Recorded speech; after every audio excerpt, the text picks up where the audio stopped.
அரசியல் ஒன்றும் பரபரப்பா இல்ல. நம்மள பரபரப்பா வச்சுக்கணுமேன்னு எல்லாரும் பண்ணிட்டு இருக்காங்களே தவிர, இதுல வேற ஒண்ணுமே எல்லாருக்கும் எதிர்பார்ப்பு இருக்கு சார்.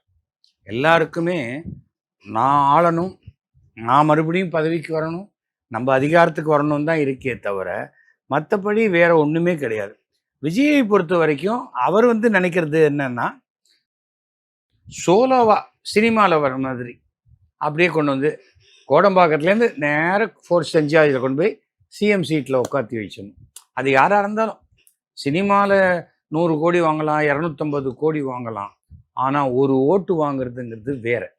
அது வேற.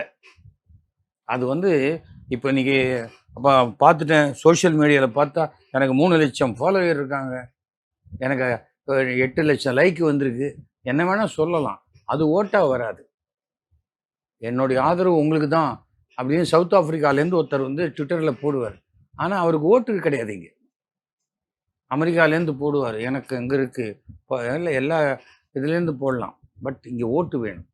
தவிர ஓட்டுங்கிறது சாதாரணமான ஒரு விஷயம் அல்ல. திமுக என்பது 6 முறை ஆண்ட ஒரு கட்சி. அதிமுக அதே போல் எம்ஜிஆர் காலத்திலிருந்து தொடர்ந்து ஆண்டு கொண்டிருக்கும் கட்சி.